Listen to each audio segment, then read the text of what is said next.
आगे है, ये भी हमारा बेसिक है, ठीक है।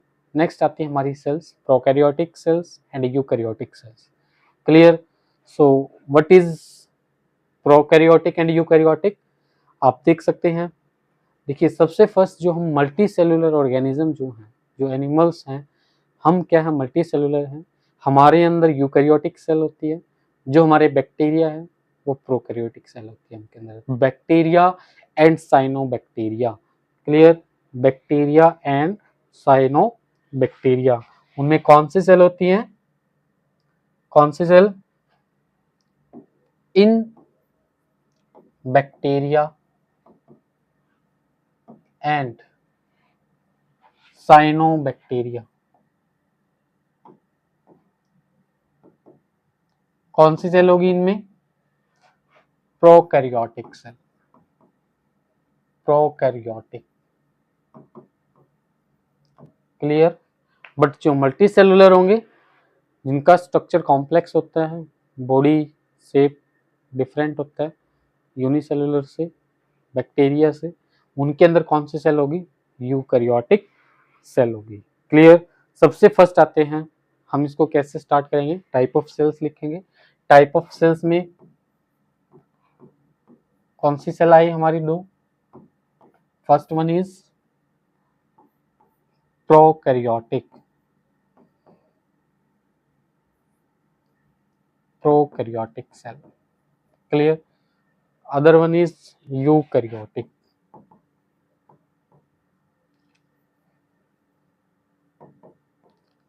Eukaryotic cell. अभी हम इनमें डिफरेंस करेंगे कि क्या डिफरेंस है प्रोकैरियोटिक एंड यूकैरियोटिक में। सो फर्स्ट पॉइंट है हमारा, फर्स्ट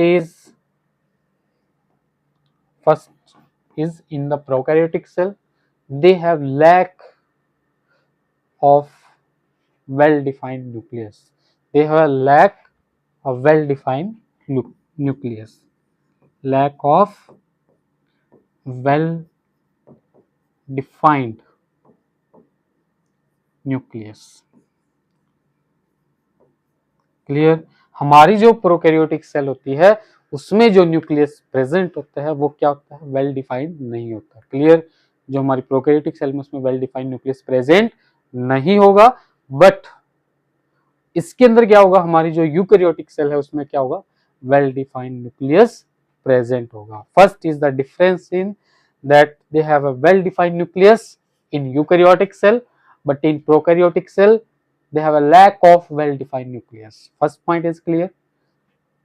इसमें लिख लेंगे हम have a well defined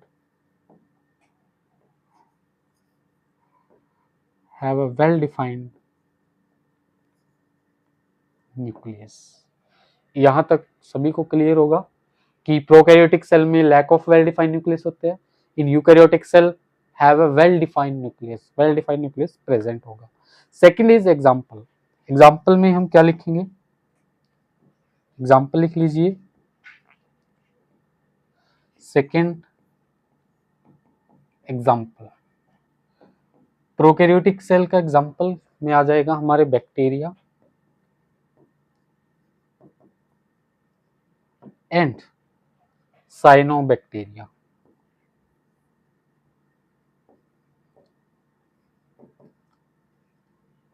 clear है।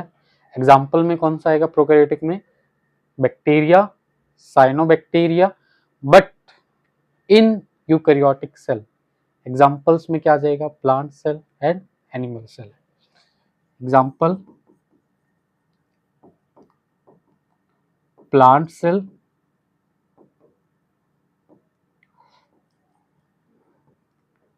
And animal cell. क्लियर। और भी लिख सकते हो प्रोटोजोन्स,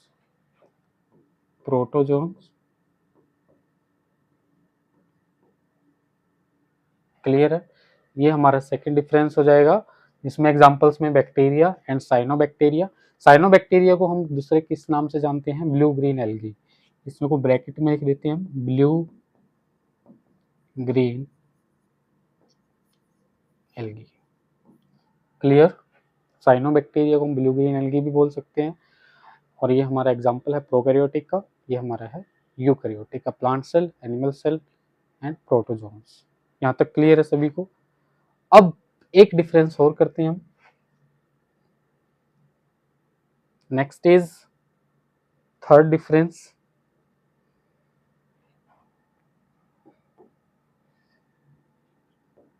देखिए, अब हमारी जो प्रोकैरियोटिक सेल है उसमें membrane bound cell organelles are absent. किसमें एब्सेंट होती हैं? प्रोकैरियोटिक सेल के अंदर। कौन सी सेल के अंदर? इन prokaryotic. The membrane bound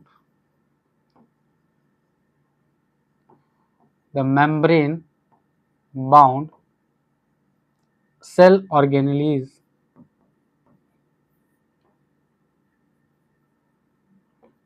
are absent in, किसमें absent होगी? absent in prokaryotic cell।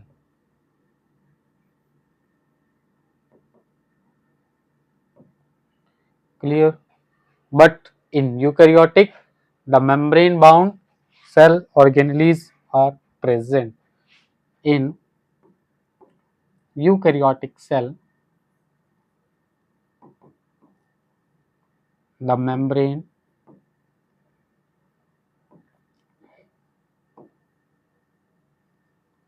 bound cell organelles क्या होगी? प्रेजेंट होगी। क्लियर? अभी हमने 3 पॉइंट्स के इसमें, फर्स्ट जो हमारा पॉइंट था वो ये था कि हमारी जो प्रोकैरियोटिक सेल है उसमें क्या होता है? Lack of well defined nucleus. In this eukaryotic they have well defined nucleus। second is example in bacteria and cyanobacteria, and in eukaryotic examples में plant cell and animal cell। third point is इसमें क्या होगा? हमारी जो membrane bound जो cell organelles हैं, like कौन कौन सी हैं cell membrane bound cell organelles? याद रख लीजिए, माइटोकॉन्ड्रिया, क्लियर, एंड और कौन सी हमारी? माइटोकॉन्ड्रिया आ जाएगा इसमें, and other one is endoplasmic reticulum, endoplasmic reticulum. ठीक है, और भी है हमारी, जैसे कि माइटोकॉन्ड्रिया हो गया, एंडोप्लाज्मिक रेटिकुलम हो गया, गोल्जी एपरेटस हो गया।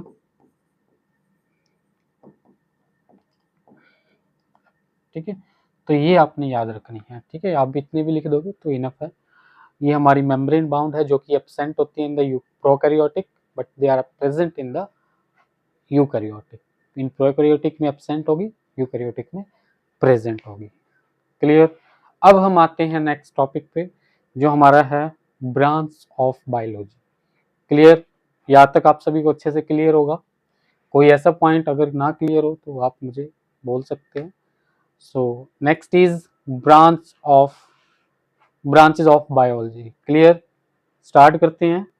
ये आप देख सकते हैं डायग्राम, क्लियरली विजिबल है। सबसे फर्स्ट हम इस डायग्राम को अच्छे से स्टडी करेंगे। First is the cell membrane. देखिए, वैसे हम इसको अच्छे से डिटेल में नेक्स्ट चैप्टर में स्टडी करेंगे, बट मैं थोड़ा सा आपको हिंट दे देता हूँ ताकि आपके लिए और भी इजी हो जाए। उससे पहले first is a cell membrane. Cell membrane क्या होती है? एक बाउंड्री होती है, आउटर मोस्ट कवरिंग बोला जा सकता है इसको, जो कि सेल में प्रेजेंट होती है। सेल की जो आउटर मोस्ट कवरिंग होती है इसको हम बोलते हैं सेल मेम्ब्रेन। इसको हम दूसरा नेम से भी जानते हैं, इसको हम प्लाज्मा मेम्ब्रेन भी बोलते हैं। Clear? This is called the plasma membrane. And in this eukaryotic cell, ये हमारी यूकैरियोटिक सेल है, ये हमारी प्रोकैरियोटिक सेल है। अब आपको इसमें क्लियरली विजिबल है कि न्यूक्लियस जो है इसमें प्रेजेंट है। Well defined nucleus is present in the eukaryotic cell, but in this prokaryotic cell, क्या आपको यहाँ पे क्लियरली दिखाई दे रहा है या नहीं दिखाई दे रहा है कि न्यूक्लियस इसमें है या नहीं है? वेल डिफाइंड न्यूक्लियस तो वो नहीं है। इसलिए हमने पॉइंट में लिखा था कि in prokaryotic cell the lack of well defined nucleus. इसमें लैक ऑफ होती है किसकी? Well defined nucleus. इसमें आपको क्लियरली विजिबल नहीं होगा कि न्यूक्लियस प्रेजेंट है, क्योंकि इसमें वेल डिफाइंड न्यूक्लियस प्रेजेंट नहीं होता, इसमें प्रोकैरियोटिक सेल में, बट यूकैरियोटिक के अंदर वेल डिफाइंड न्यूक्लियस जो है वो प्रेजेंट होता है। क्लियर है। नेक्स्ट आते हैं हमारी एंडोप्लाज्मिक रेटिकुलम। एंडोप्लाज्मिक रेटिकुलम जो है ये हमारा न्यूक्लियस के पास ही प्रेजेंट होता है, ठीक है। एक मेम्ब्रेन होती है जो फ्लैट होती है, ठीक है, फोल्डेड होती है, इसको हम कंटिन्यू करेंगे। इसका फंक्शन भी हम करेंगे। ये टू टाइप्स का होता है, RER rough endoplasmic reticulum, SCR जिसको हम बोलते हैं स्मूथ एंडोप्लाज्मिक रेटिकुलम, ठीक है। रफ एंड स्मूथ का जो फंक्शन है वो हम नेक्स्ट लेक्चर में करेंगे। वैसे मैं बता देता हूँ, जो RER होता है उसके सरफेस पे राइबोसोम्स प्रेजेंट होते हैं जो कि प्रोटीन की सिंथेसिस करते हैं, और हमारा जो रफ के बाद जो सेकंड जो टाइप है हमारा एंडोप्लाज्मिक रेटिकुलम का, जिसको हम बोल सकते हैं SCR स्मूथ एंडोप्लाज्मिक रेटिकुलम, उसके सरफेस पे जो राइबोसोम्स हैं वो एब्सेंट होते हैं, जिसकी वजह से जो स्मूथ एंडोप्लाज्मिक रेटिकुलम है उसका जो सरफेस है वो कैसा होगा, स्मूथ होगा। क्लियर।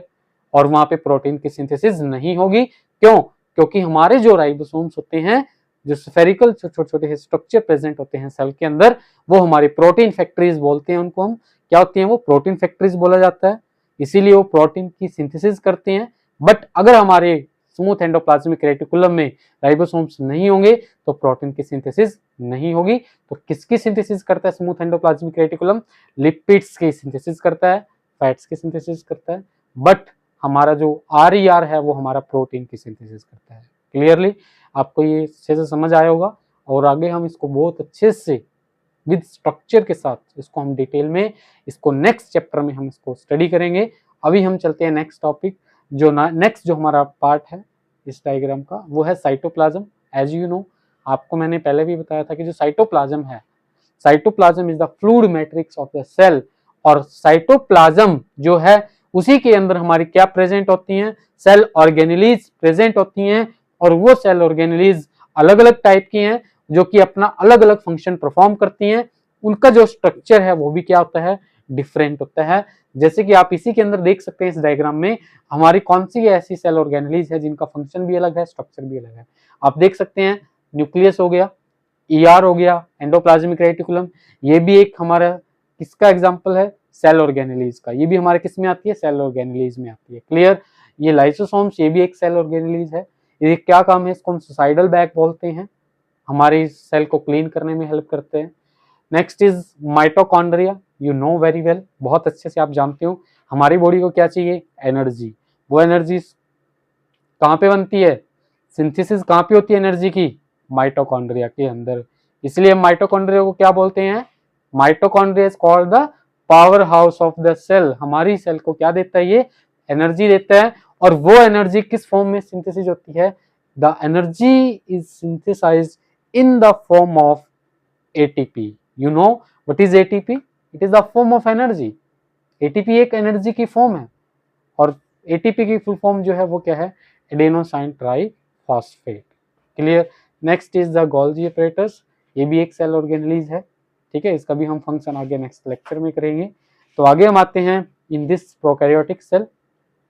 तो अभी हमने एक पॉइंट लिखा था इसमें कि हमारी जो यूकैरियोटिक सेल है उसके अंदर मेम्ब्रेन बाउंड ऑर्गेनेलीज जो है वो प्रेजेंट होती हैं, बट हमारी जो in the eukaryotic cell the membrane bound organelles are present, but in prokaryotic the membrane bound cell organelles are absent. Prokaryotic cell में membrane bound cell organelles absent होंगी, but in eukaryotic membrane bound cell organelles present होंगी। Clear. ये आपको अच्छे से clear है। तो आप इसमें देख सकते हैं this is the nucleoid, this is the undefined region of the nucleus. ये एक अनडिफाइंड रीजन है जो कि हमारा न्यूक्लियस के अंदर होता है, ठीक है। इसके कोई भी मेम्ब्रेन नहीं है, जैसे न्यूक्लियस की मेम्ब्रेन होती है जिसको हम न्यूक्लियर मेम्ब्रेन बोलते हैं, इनर एंड आउटर मेम्ब्रेन। और इसमें this is a capsule like structure, this is a bacteria we can say, एक बैक्टीरिया है, इसके जो शेप है वो कैप्सूल लाइक है, ठीक है। और इसमें साइटोप्लाज्म होगा, क्योंकि साइटोप्लाज्म जो है हमारा दोनों सेल में प्रेजेंट होगा, in the prokaryotic and in eukaryotic cell. Clear है। And the next slide is हमारा जो लास्ट है, अभी आप इसमें देख सकते हैं, ये हमने अभी इसको डिस्कस किया है। सो आप बता सकते हैं कि इसमें एनिमल सेल और प्लांट सेल कौन सी है? देखिए जिसके अंदर क्लोरोप्लास्ट है, क्लोरोप्लास्ट इसके अंदर है, तो आप इजिली इसको आइडेंटिफाई कर सकते हैं कि हमारी प्लांट सेल कौन सी है और एनिमल सेल कौन सी है। क्लियर।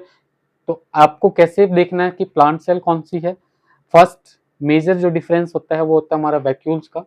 इसमें आप देख सकते हैं यहाँ पे वैक्यूल्स क्लियरली विजिबल है, लार्ज साइज है, but in the animal cell जो वैक्यूल है विच इज स्मॉल साइज, ये हमारी एनिमल सेल है।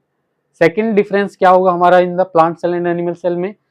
Second is the presence of chloroplast. Chloroplast is present only in the plant cell, but in this animal cell the chloroplast is absent. वो हमारा chloroplast इन animal cell में क्या होता है, absent होता है, but in plant cell जो chloroplast है उसमें present होगा। क्लियर। नेक्स्ट एक जो डिफरेंस है वो है हमारा सेल वॉल का डिफरेंस। आप देख सकते हैं हमारी जो प्लांट सेल है उसमें सेल वॉल प्रेजेंट है, बट एनिमल सेल के अंदर सेल वॉल जो है वो प्रेजेंट नहीं होगी। क्लियर। तीन हमने डिफरेंस किए। फर्स्ट डिफरेंस ये है प्लांट सेल और एनिमल सेल में कि हमारी जो प्लांट सेल है उसमें सेल वॉल होती है, एनिमल सेल के अंदर सेल वॉल प्रेजेंट नहीं होगी। Second is chloroplast. क्लोरोप्लास्ट जो है वो हमारा किसमें प्रेजेंट होगा, इन द प्लांट सेल होगा, बट एनिमल सेल में क्लोरोप्लास्ट प्रेजेंट नहीं होगा। ये दो डिफरेंस हो गई। Third is vacuoles. वैक्यूल्स जो होता है वो हमारा प्लांट सेल के अंदर लार्ज साइज होगा, but in the animal cell जो वैक्यूल है वो क्या होगा, स्मॉल साइज होगा। ठीक है, ये आपका डिफरेंस हो गया प्लांट सेल में और एनिमल सेल में। ये आपकी प्लांट सेल है, ये आपकी एनिमल सेल है, और ये आपका जो है ये बैक्टीरिया है। ठीक है, ये इसकी टेल है जो इसको लोकोमोशन में हेल्प करती है। सिंपल स्ट्रक्चर है बहुत ही। ठीक है, और इसके पास राइबोसोम्स हैं जो कि प्रोटीन फैक्ट्रीज होते हैं, जिनको हम क्या बोलते हैं, प्रोटीन फैक्ट्रीज बोलते हैं। क्लियर।